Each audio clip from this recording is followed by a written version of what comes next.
Wake up, besties. Seasonal depression is over. Spring is here. And with that comes my Spring TBR. I'm going to start doing seasoned based TBRs because that's more fun because we can look forward to the next season, and I like basing my books off of how I'm feeling, and usually that has a lot to do with the weather. It's what we talk about. Books that I have here that are on my Spring TBR, there's books that are coming out in April and May. This is literally the time that they are coming out. Like, the new releases in these next 2 months are absolutely insane. Hold on tight. We have a stack here, and let's get into my Spring TBR. If you guys are new here, make sure you guys subscribe to The Best Fam. I make videos every week and I'm having so much fun. You can follow me on TikTok, Instagram at Miles Reads a Lot. And let's get into the Spring TBR. First on the Spring TBR is Primetime Romance by Kate Robb. This reminds me a lot of a novel love story, newly divorced, and she's celebrating her 30th birthday and she's watching reruns. And then I think next thing they know, they end up in the series. I'm a magical realism girl. I love this. It's giving 2000s vibe. It's called Parsons Cove, which reminds me of like, what was that show? Not Moody's Point. That was the Amanda show. But one of my like sitcoms, like What I Like About You type of shows, and she ends up in the show. And so I saw this at Target and I had to pick it up for like a palate cleanser type read. Next we have Butter. I got this in the UK so long ago. I feel like I've talked about it so many times, but it's based off a true story. She is a serial killer over in Korea, I believe, and they are interviewing her for the first time. I haven't been in like that dark of a mood like to read something this dark, but I know it's going to come around. I think I'm just going to wait for it to get it on Kindle because the font is small, but that has been on my list. This was Waterstone's like book of the year last year, and no one talks about it in America.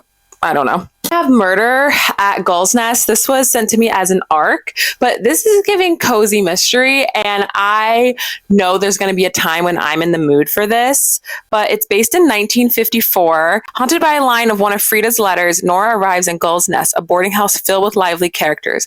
A seaside town, a place of fresh air and relaxed constraints. Nora hides her identity and pries into the lives of the fellow guest. But when a bizarre murder rattles the occupants of Gull's Nest, it's time to ask whether the dark past can ever be left behind. And I've heard great things about this. So thank you, Atria Books, for sending me this. Needy Little Things. This is, I think, a fantasy, but it's like YA. And they said if you're fans of Ace of Spades, you'll like this. She's like trying to find her friend, ends up in the same danger as her friend, but I think this has magical realism in it, or fantasy. So the cover is stunning. I was trying to get to that this month, but who knows? For the Record by Emma Lord. This was also sent to me as an ARC. First of all, the cover is stunning. And she also wrote Tweet Cute, which I didn't know. I've never read a book from Emma Lord before, but it says one of the most notorious rivals in the music scene, pop princess Mackenzie Waters and punk rock star Sam Blaze, electrified audiences as their bands clashed on stage. But behind the scenes, their simmering tension grew into something more, and suddenly both bands fell apart, and Mackenzie and Sam did too. 2 years later, Sam has traded her rock style life for a quiet life raising her son he didn't know about. Meanwhile, Mackenzie is dealing with giving older rivalry, learning to work together, sparks fly. So it's giving second chance romance, and they were both famous singers. Who knows? Promise Me Sunshine. This is by Cara Bastone. I got this, and I've heard like the characters are really unlikable and kind of give the ick. I'm gonna give it a try. Anyway, it says Lenny is a bit of a mess. Ever since cancer stole away her best friend, she has been completely lost. She's avoiding her concerned parents in the apartment she shared with her best friend, and the laminated live-again list of things she promised to survive her grief. She acts like she has it all together. No one will notice she's falling apart. Only catch is Ainley's uncle, Miles, always seems to be around and is kind of a walking version of a grumpy cat meme. Worse, he seems to be able to see right through her. She gets with the uncle? So maybe she's going to connect with her friend's uncle. How old's the uncle? It's giving a little depressing. The guy's name is Miles. I don't like my name being in books. It's always a guy. But We'll see. Or this is like one of those 25 books I want to read in 2025. So I get really sad when I see things like people are like, ew, it's aching me out. I don't like the characters. I'm like, no. Next we have Rebel Witch. This is the second book in Heartless Hunter. This was on my TBR for this month. This is just the follow-up book of that. She's the Crimson Moth and a witch. He hunts witches. They're trying to trick each other to like get each other to admit their identities and what they do and their plans. It's true enemies to lovers. I love the first book and I heard this one is great, so I'm excited. The thing about spring is that like I kind of get out of my fantasy era a little bit, so I'm more in my romance era. So I'm like, I need to read my fantasies before things really get warm, you know, and I'm not in the mood at all. Next we have Follow the Ruin and the Wrath. I don't know what this is about. Yeah. The world was destroyed by gods. Each city is now ruled by a guardian. Born with an intuition that never fails, Calsta knows her talents are of great value. Her intuition leads her to save the traveling prince in dire trouble. One day, he'll be her doom. Typical fantasy, it sounds like, but it's a really nice cover. I see this every time I go to Target, and my fiance got that for me. The next book in the Shatter Me series, I like the series way more than I thought I would. I ended up reading the first book and liking it, so I'm excited to get into the second book and learn more about Juliet and Warner's story. I ended up really liking Warner, and I hope he redeems himself in the second book. So I'm actually more excited to read this than I thought. I didn't think I was going to like the series so much because it's YA. Do some of the ones that aren't out yet, and we can talk about those because I have a list of ones I want to read out yet, but will be out in the next 2 months, which is still the spring season. First, we have Fearless by Lauren Roberts. This is the third book in the Powerless series. Obsessed with the first book.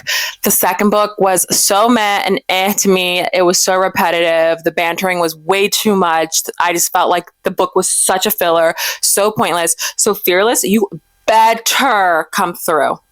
Better come through. Okay, I will be so disappointed. I hate when that happens, when I get obsessed with the first book in a series and then the second book and the third book just to let me down. I'm like we really wanted to go up from here and we didn't. So the next one on my list is My Friends by Frederick Backman. I'm really excited. It's kind of giving like Sister of the Traveling Pants. Sisterhood of the Traveling Pants. It's kind of giving that vibe, but with the art piece. And it's like bringing these friends together with really like, I think they all have their like things going on in their lives. You know how Frederick Backman loves a good trauma in everyone's lives and following different people. And I think this painting and finding the background of it kind of brings them together. I've heard amazing things about it. Frederick Backman rarely does any wrong, so I'm sure it's amazing.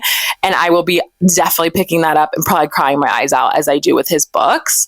Next, we have Summer in the City by Alex Astor.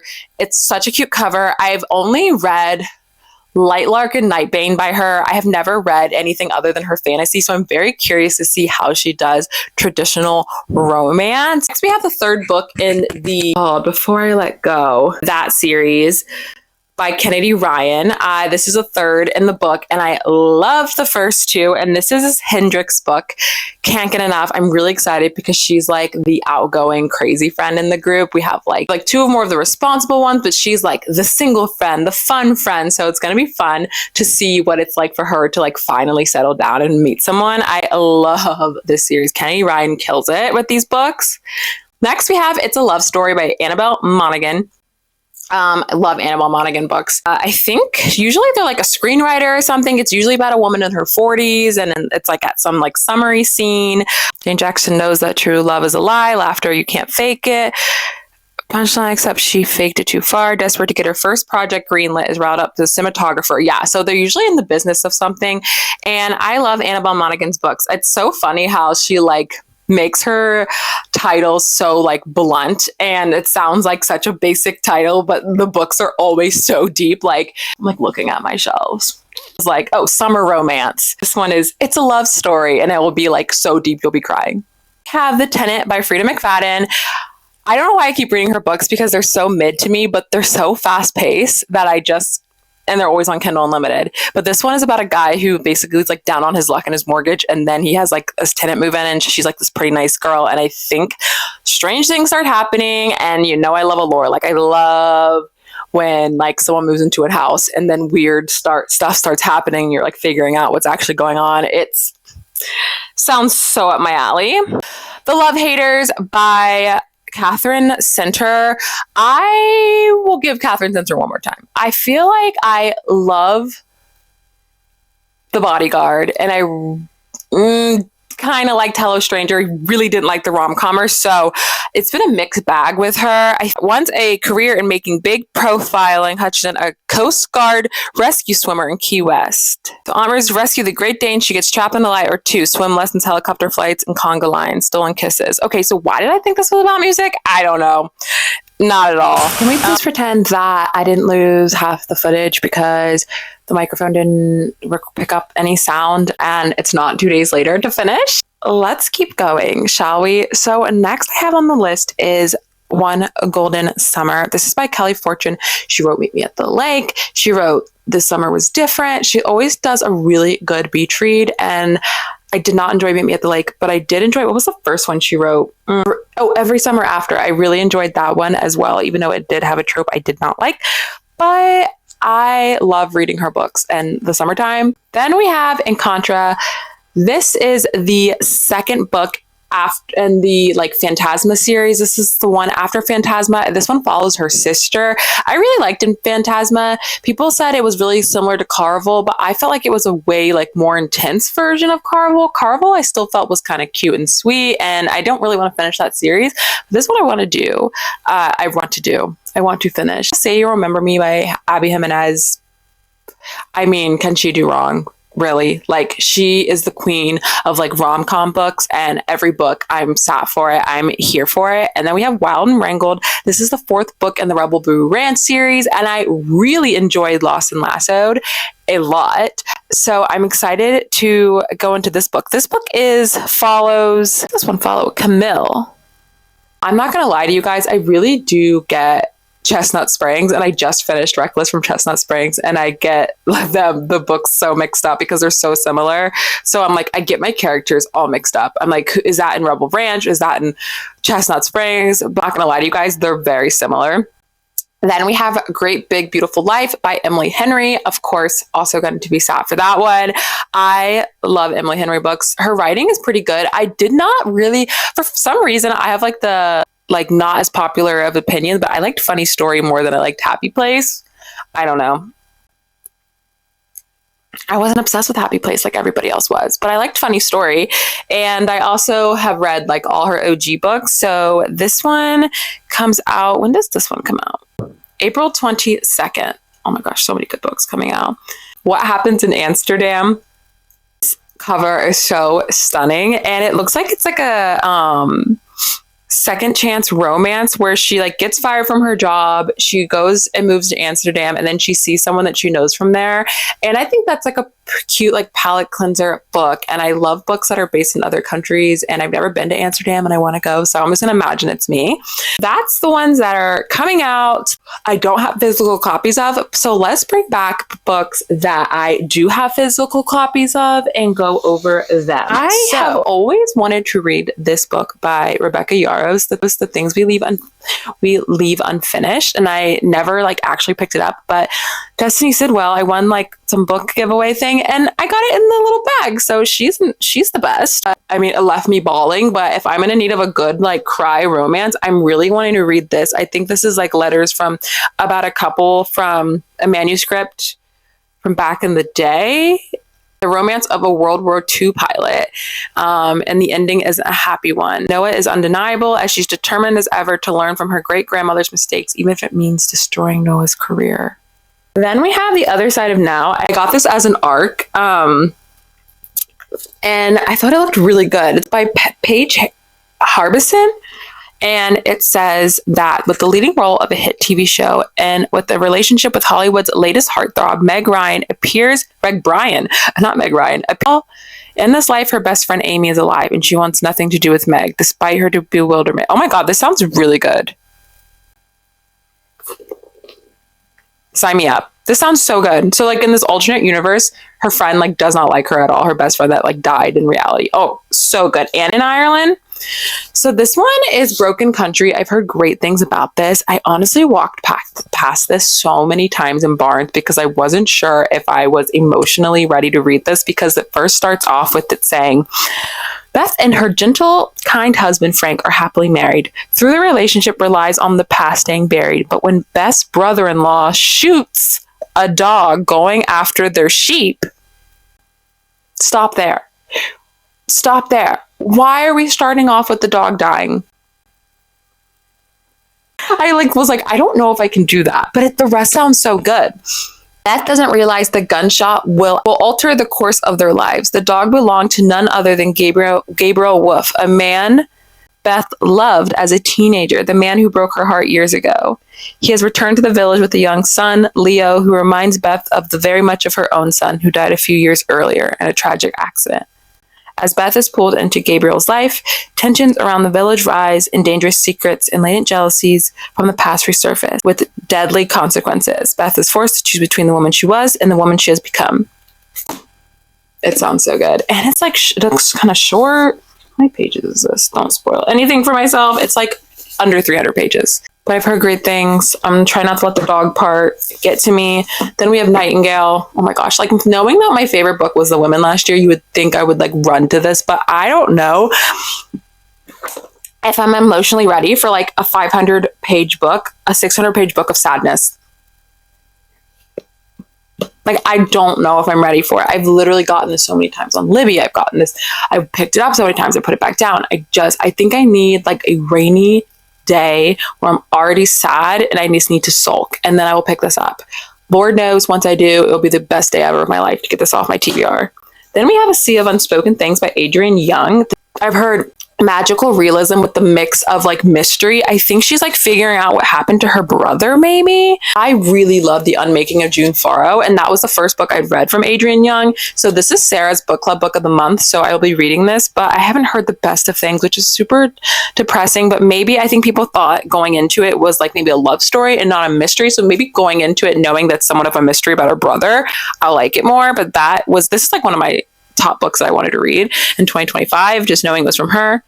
Then we have The Rose Bargain. This is a YA, but first of all, it's stunning.